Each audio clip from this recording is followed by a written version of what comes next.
Yes. Excellent, thank you. So we're just going to do a quick training today. Again, my name is Melly Avery. I'm the Restoration Committee intern / chair.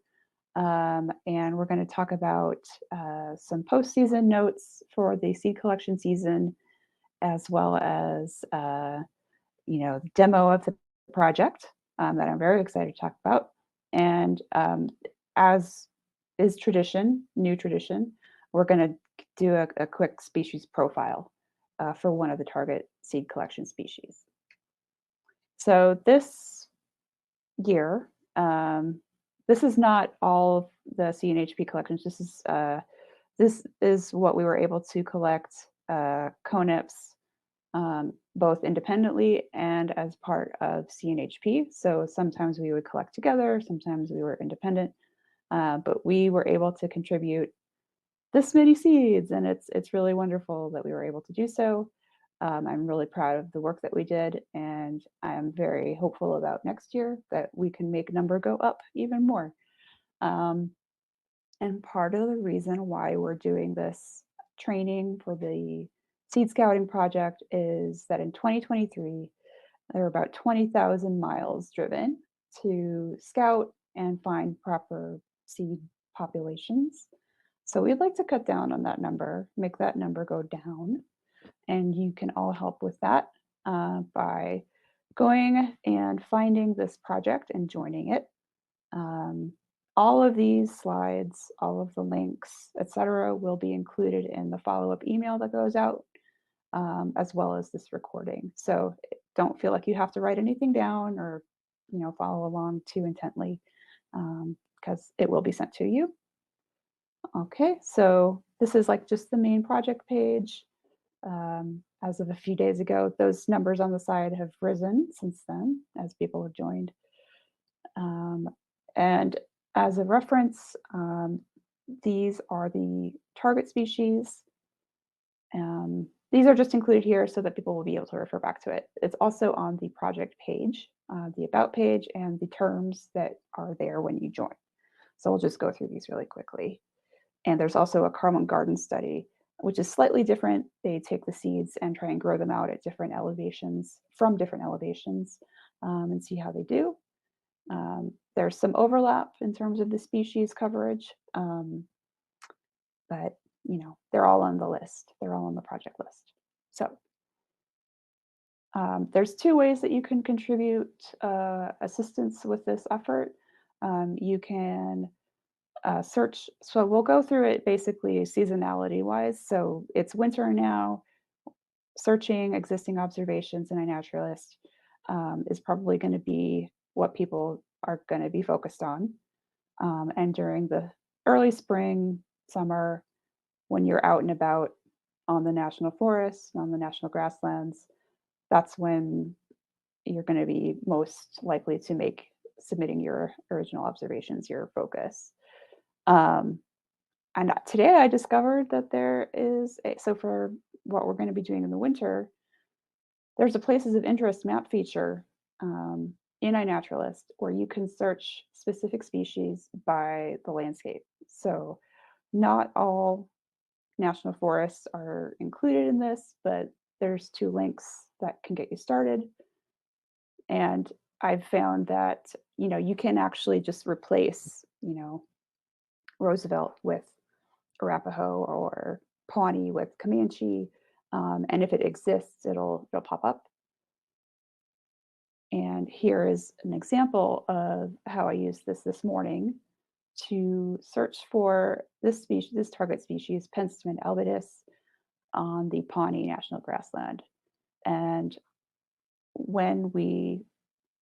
so the reason that we want to go and find these target species in other people's observations is we can find these populations that we can add to the project and then refer back to that when we're doing our proper scouting, to go and visit them and see if they're in sufficient numbers, close to roads, etc. So having it refined by the grassland or forest is very helpful. So this is one of the tools that you can use. You can also search for these places of interest. They call places of interest on iNaturalist. And they're not all there, but you can search using this link at the top. And again, here's another walkthrough of Penstemon albidus on Pawnee. You click on one of the observations, and it will show you a map of all of the observations of that species within that boundary. And then you can go and look at the individual observations and add them to the project. Very helpful. So this is a specific observation that I added to the project today. You can see that it meets our criteria. It's a target species. It's on the grassland. It is research grade, which is helpful but not required. And you can add annotations, like this is flowering. If it was seeding or had no seeds, you could add those as well. And then at the bottom is where you would add it to the project. If you are a member of the project, it will populate. So another important task will be reaching out to people who've made observations if it's unclear how many plants there were, because we need to have at least 50 plants in a population to be able to collect from it. So writing to these observers, sending this, sample script, this template, and just communicating with them. It's also another way of recruiting people to participate, either as observers or in actual collections. So this is just in here so that you can copy and paste it into your own iNaturalist when you are doing this desk work in the winter. And here's just another view of searching by species, specifically on the places of interest. A surprisingly low number of Bouteloua gracilis observations on the grassland, but I think that's mostly to do with the fact that it's such a very isolated area, not a lot of people going there. So when it's not a foot of snow outside and you're able to go out and make new observations, here's what we're going to be looking for. We would like, it has to be, a target species. It has to be on a Region 2 national forest or a grassland. And all of these are listed on the project page. So if you're ever in doubt, just go and look at that. It will also not allow you to add observations that are not target species. So if you find an opuntia and you try and submit it, it won't let you because we're not interested in those plants, as great as they are. And it has to be at least 50 plants, ideally many more, and it cannot be a seeded population. So as you're like driving down 285, you might be in the national forest, you might be on the pike, but you see all of this little blue stem along the road. That is most likely seeded. And so we are not interested in that. We just want the natural populations kind of in from the road, the major roads rather. And it's ideally a population that you can see from the forestry roads, or at least walking distance or an easy hike from a campground or a trailhead. And for chapter events, we're going to be having seed collection events for every chapter. That's our goal for next year. We like to be close to a chapter, have parking, bathrooms, and easily navigable terrain so that everybody can come. And this is an example image of where I thought we had a pretty ideal site. This was near Dilnort, that we did a couple of different grasses that we collected here. And as you can see, it's off of this forestry road. There's pull-off parking, easy terrain. All the volunteers could see each other. So these are kind of the site characteristics that are ideal, but not required, just ideal for when you're out on the forest making observations, kind of be keeping in mind, like, would this be a good site to have a bunch of volunteers, congregate on? And as for the actual observation itself, it has to have an image, obviously, um, location visibility turned on, time and date, which sometimes is not included for whatever reason, just have to make sure that it is. Please include notes on the population size, and it doesn't have to be exact. You don't have to actually go out and count. Just, let us know, like, oh, this is a reasonably sized population, maybe at least 20 to 50 plants. That's great. Phonology annotations are quite helpful. Um, and please give us several photographs, especially for graminoids. So grasses have all these different minute parts, um, and being able to know definitively that a plant is a target species will come from those photographs. And here is an example of, like, when you have your phone with you in the field. And I apologize, this looks like it's very spotty, very measles looking like. I do apologize for that. Um, but wanted to call out all the different features that we're looking for in an observation. All of these different photographs of the minute parts, a note on helping with the identification, open visibility for the geo location, and at the very bottom, that's when you hit add to project, and you have to, like, click it twice. You have to click the green button, the green check button, and then the check button at the top in order to get it to actually join the project. And after you've loaded it into iNaturalist, you can go back and add these annotation notes, and you can verify visually that it has been added to the project.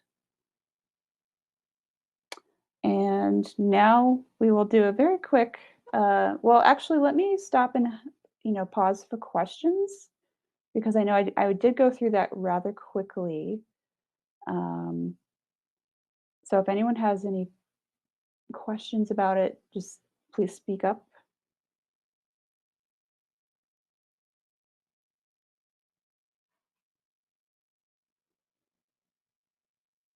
Okay. Well, that's great.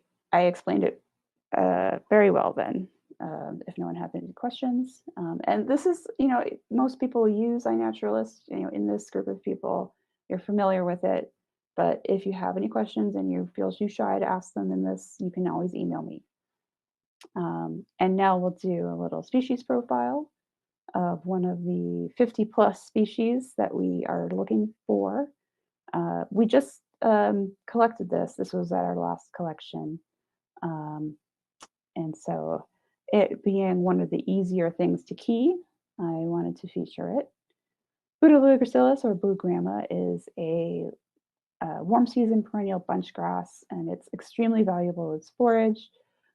It's very widely geographically distributed, and I've included profile pages from several different resources, including University of New Mexico's Navajo Rangeland Plants Profile, which is actually my favorite of all because it includes a small recording of how they pronounce the grass in their language, which I will not try to pronounce. It spreads primarily by tillers, and seeds are dispersed by wildlife and birds. And it's one of the easiest grasses to key out, which is very nice. As you can see from Ackerfield, it's just 4 questions. Unlike a lot of the grasses where you have to go through, several different keys to get to the right genus even, this one's pretty straightforward. It's got this eyelash feature. It's different from hairy grama or Bouteloua hirsuta because that plant has the rachis extends without florets, and show next some photographs.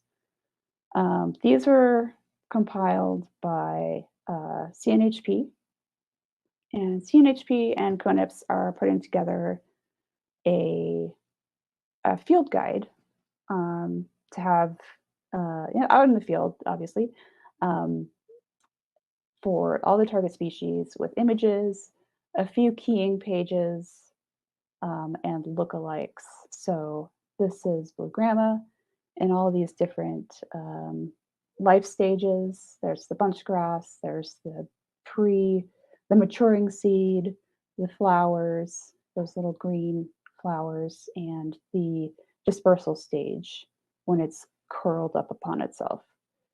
And the lookalikes, hirsuta, being just slightly different areas geographically where you'll be finding that. Um, but this is a very important species that we've been collecting um, to benefit the Forest Service. And that is the end of the presentation. Would anybody like additional walkthroughs on iNaturalist? Or have any questions? Or I see questions in the chat. That's great. Okay, Robert Walker. If you have a lot of um that I'm not sure of. I know that there are ways to bulk add new observations, but as for going through and collecting, I'm not really sure. I'll test that out and get back to you because I know I've seen that you have uh, added quite a few to the project already, which is super helpful. Um, but I'll have to test that out to see if I'm able to do so, and then I'll include it in the write-up with the notes that go out with the recording.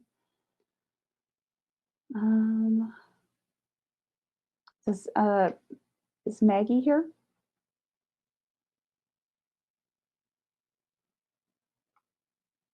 Maggie may not be here. Well, that went a lot faster than I anticipated. Does anybody have any questions or would like me to demonstrate live how to go and search through things, or is it pretty straightforward? Are people pretty like set on how this process goes?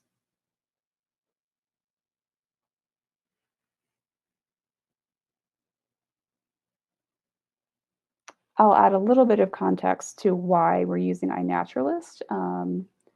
The CNHP crews and CoNPS use Survey 123, which is an ArcGIS product, to do the pre-collection scouting and the collection forms. These are rather technical and not intended for the general public for use. And there's a limited number of seat licenses available for using them. So rather than trying to train people on using the Survey 123 to add scouting observations, we wanted to encourage our members to use iNaturalist because it is much more user-friendly and just understood. Okay, we will go through another example. And yes, there will be a recording sent out. We are recording this now, and we will go and do another.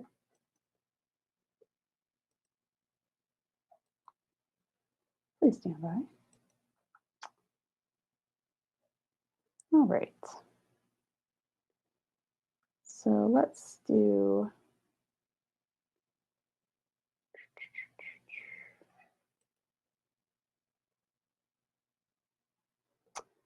So here we have all of the observations made on Pawnee.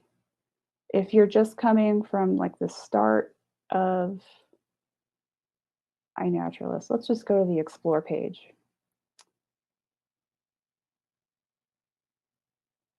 Start from the very beginning.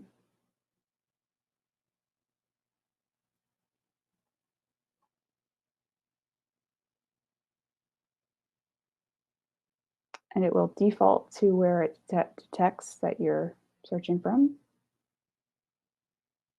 I do have a rather old laptop. I apologize for how slow it is. So let's look for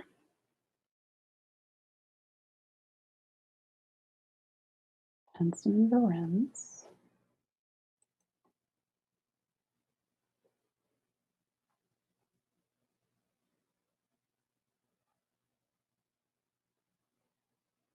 And what I'll do is I will exit out of that boundary, that geographic boundary, and we'll focus more on where I would like to go and scout, which is on the National Forest. So I've done this quite a few times already, so I know the general area and boundary of Pike, San Isabel, and you hit redo search and map.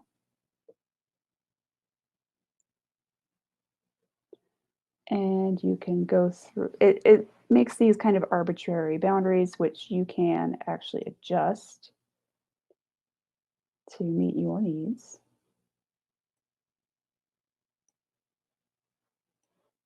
Just tighten that up a bit. And again, I apologize for my slow laptop.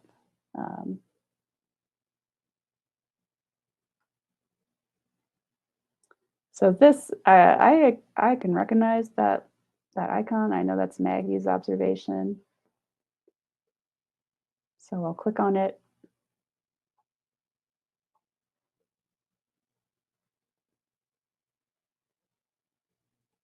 And from here, go to the geographic details.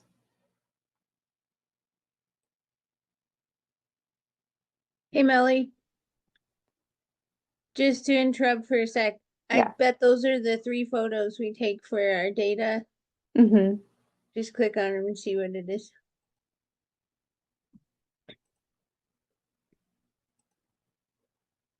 And the last one, hopefully, is the habitat. Oh, no. No, it's the up close plant. Oh, bummer.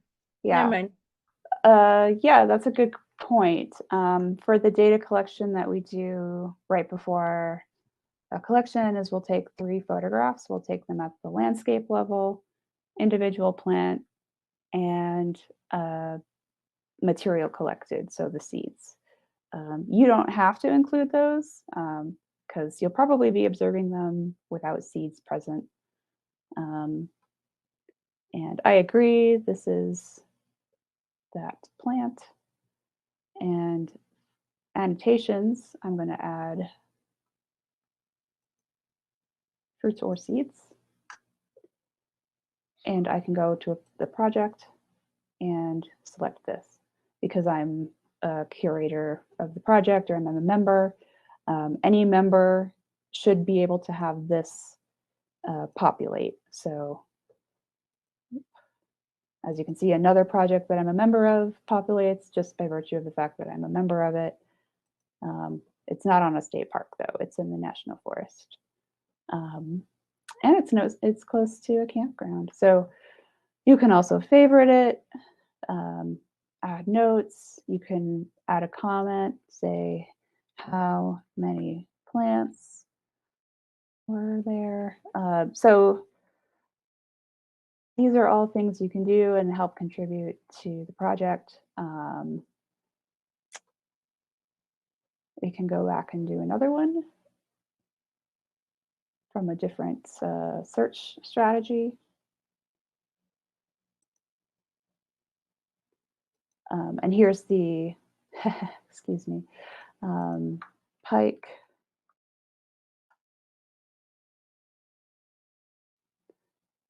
Pikes Peak region. Unfortunately not there. Pawnee. I know that that's already there, but kind of demonstrating the use of this search feature, Pawnee National Grassland. It's a great resource. It's north of Fort Collins. It's not super easy to get to, but it is a great resource for the grasses. And from this hierarchy, this taxonomy, I'm going to just go down to plants.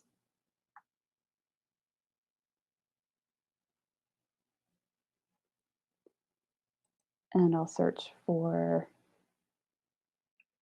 oh, let's do Bouteloua.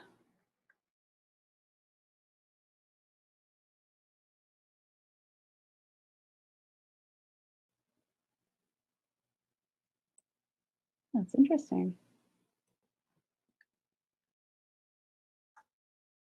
I must have misspelled it. But here we have one observation. I don't know, it's going to show you all the observations on the grassland. The most recent observation, just a couple days ago.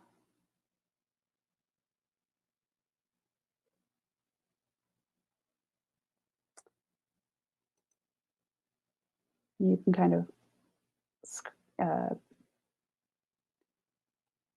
verify that that is the plant in question, showing nice population there. And Bouteloua gracilis tends to grow in large, kind of not quite a monocrop, but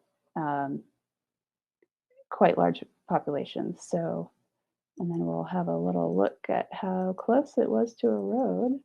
And it was pretty close to a road. So I like this observation. It's got seeds present. And I'm going to add it to this project.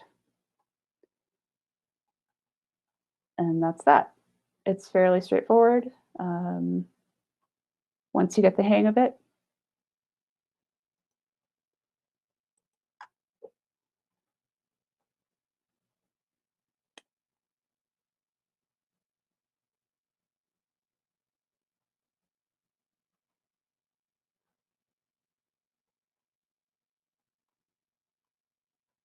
okay. Is there anything that I'm missing? I know I've said a lot of words and maybe clicked through pretty quickly. If people want another demonstration of a specific wayfinding approach that I used, I can do that and try and go a little slower.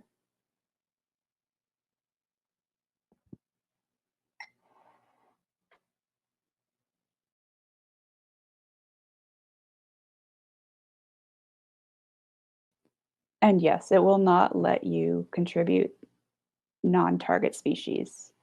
Let me show you.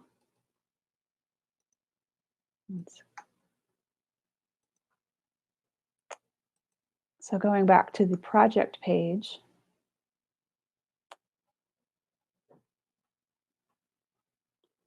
if you look at project list, you'll be able to see all of the species that we're collecting. And for whatever reason, I'm not sure why it doesn't let you just sort it alphabetically. But there you are. This is all of the species that we are looking for. It can always be referred to. If in doubt, you can try and submit it, and if it lets it in, then it's good to go.